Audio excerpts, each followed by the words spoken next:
Terima kasih Anda masih bersama Kabar Petang. Kita lanjutkan dialog, saya ingin ke Prof. Swaib.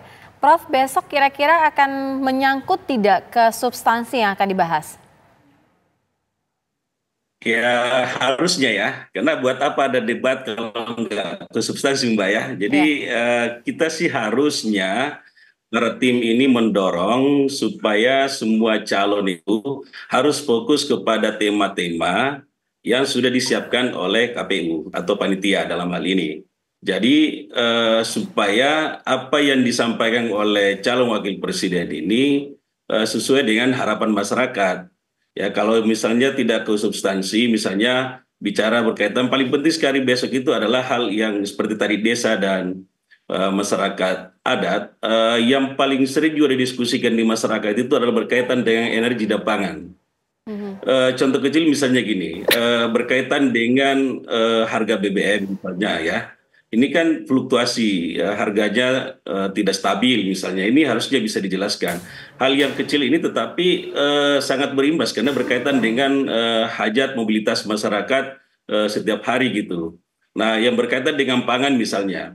Kalau kita lihat pangan harusnya besok masuk ke tema-tema yang berkaitan misalnya bagaimana ketersediaan beras ya karena Mhm. bagaimanapun ini menyangkut tentang kehidupan keseharian.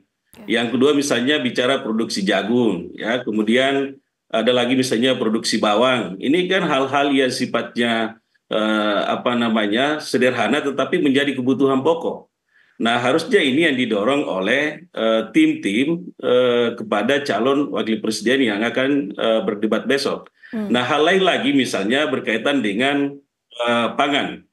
Selama ini kita selalu diisukan misalnya terjadi impor pangan, ya impor beras misalnya, ya. Nah, ini harusnya memang didorong supaya menjadi tema-tema yang penting, ya bagi apa ya bagi para penonton maupun pendengar di masyarakat. Karena kalau misalnya lebih banyak perdebatan yang dilakukan itu menghabiskan waktu dengan hal-hal yang tidak substansi, tidak tematik, maka itu lebih cenderung kita lihat bahwa makna apa yang harus kita dapat dari sana gitu. Oke. Nah, hal yang paling penting lagi yang saya catat di sini adalah mengenai masalah apa ya bahan makanan dan stunting. Ini mungkin pasti besok juga muncul karena bagaimanapun kalau kita bicara stunting itu bukan bicara kesehatan, tapi bicara ketersediaan pangan masyarakat di setiap rumah tangga. Ini Hmm. juga saya kira lebih bagus besok ini para tim sudah mulai merapatkan dengan calonnya supaya tema-tema yang betul-betul menyentuh kehidupan dasar, Oke. substansi kehidupan masyarakat kita secara individu itu harus kita dorong, Mbak, gitu. Oke, baik Prof. Swaib, Ya, itu Mbak. menarik. Saya mau bergeser ke Mas Gun-Gun. Mas Gun-Gun tadi menekankan atau meng-highlight bahwa untuk penguasaan tema ini tidak dimiliki secara spesifik oleh masing-masing pasangan cawapres. Jadi kalau kita lihat debat besok, akankah debat besok ini 01 dan juga 03 ini menggunakan strategi yang sama ketika debat capres sebelumnya, yaitu menyerang 02? Akankah kita melihat gambaran itu besok, Mas Gun-Gun? Saya melihat potensi untuk kemudian dialektika di debat cawapres itu menguat begitu ya. Seperti halnya debat capres yang terakhir kemarin itu jelas bagaimana kita disuguhkan satu pola attacking statement atau pernyataan yang menyerang begitu ya, dan itu menurut saya sih masih kontekstual ya. Kenapa? Karena kan memang posisi waktu debat capres itu Pak Prabowo tentu sebagai selain sebagai kandidat capres itu sebagai menhan.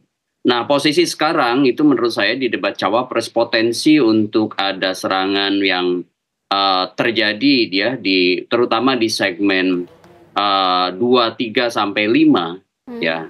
Maksud saya segmen 3 sampai 5 itu akan semakin menguat. Kenapa? Karena ini adalah kesempatan yang semakin mendekati fase akhir masa kampanye sehingga kemudian proses untuk menguatkan positioning mereka masing-masing itu menurut saya dibutuhkan oleh terutama misalnya 01 sebagai pembawa narasi perubahan Oke. dan 03 yang tentu juga harus mengejar ketertinggalan terutama dari 02 dan tentu juga 01 belakangan kan.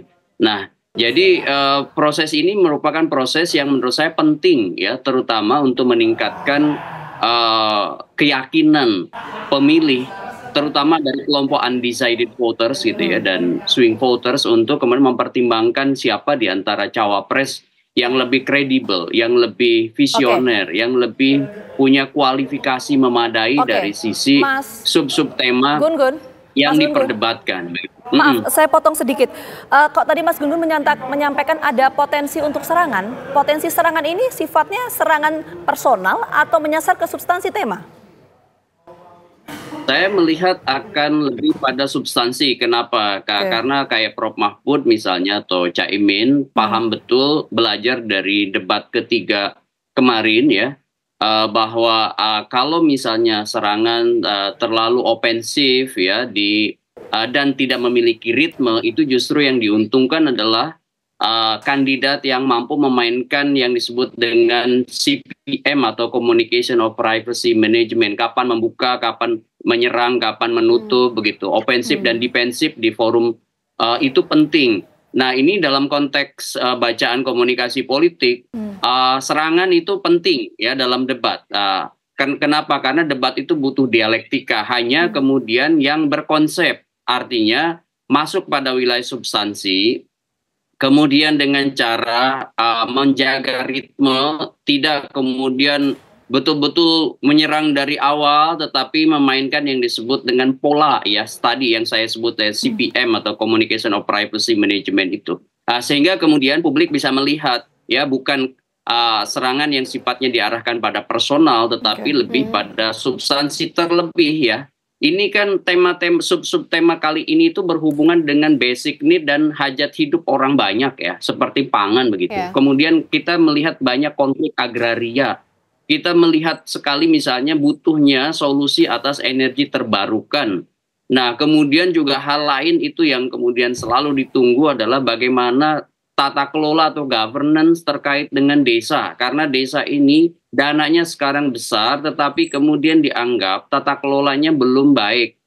Sehingga dari sisi misalnya politik anggaran, politik kebijakan yang kemudian itu diharapkan ke depan, master plan jika mereka kemudian berkuasa itu seperti apa? Apakah kemudian misalnya punya revisi-revisi yang signifikan atas governance yang sekarang ini dilakukan, atau justru melanjutkan apa yang sekarang ada begitu ya. Nah, proses-proses seperti ini tentu akan jadi bahan evaluasi terutama bagi kelompok-kelompok yang memang berkepentingan atau terdampak ya dari sub-sub tema yang kemudian diperbincangkan. Baik. Mas Gun Gun, tapi kalau misalnya dilihat dari komunikasi yang akan disampaikan dari ketiga cawapres ini, sebenarnya yang paling mengena begitu terhadap yang pemilih yang undecided voters itu yang seperti apa? Mereka yang secara terang-terangan atau belak-belakan, atau juga yang cara berkomunikasi secara santun dan lain sebagainya begitu?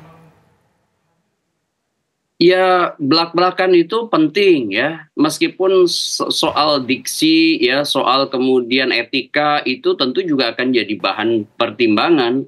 Kenapa? Karena kalau kemudian menyerang belak-belakan, dynamic style gitu istilah komunikasinya itu ya, itu berarti kan salah satu diantaranya adalah asertif gitu. Kalau kemudian tanpa mengindahkan etika, itu juga tentu akan backfire, dia akan jadi satu hal yang juga buruk bagi penampilannya. Makanya kemudian saya sarankan yang paling penting itu para kandidat menyodorkan data atau argumen, itu dalam bahasa retorika namanya logos ya. Jadi harus ada kemudian basis argumen, reasoning atau data penguat. Tetapi tidak cukup itu, bagaimana menghantarkan data itu dengan bahasa yang mudah diterima oleh halayak umum.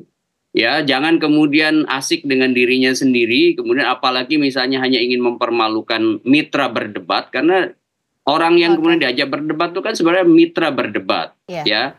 Nah, itu juga perlu dipahami. Kemudian yang terakhir, bagaimanapun kan ini bukan debat di level bawah, ini high level yang tentu tujuannya adalah untuk menunjukkan calon wakil presiden yang lebih kredibel, yang bukan hanya semata-mata ban serep, sehingga posisinya itu menjadi penting. Pemikiran, artikulasi pemikiran dan kebijakannya ke depan itu bagaimana mendukung capresnya untuk sub-sub tema yang diperdebatkan begitu. Baik, kita ke Mas Kirdi. Mas Kirdi, sejauh ini kira-kira apa yang akan menjadi strategi pamungkas dari para cawapres ini ketika akan menghadapi debat esok?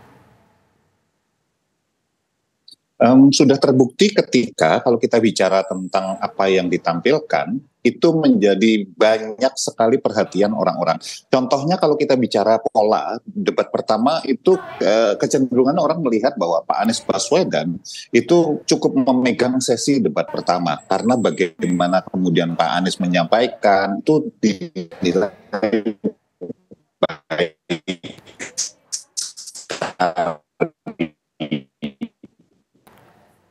Oke, Mas Kirdi, mohon maaf sekali kita harus potong Mas Kirdi karena kita nampaknya terkendala sambungan komunikasi ya, kurang terdengar jelas suara Mas Kirdi. Tapi kita jeda dulu, nanti kita kembali saat lagi untuk Anda.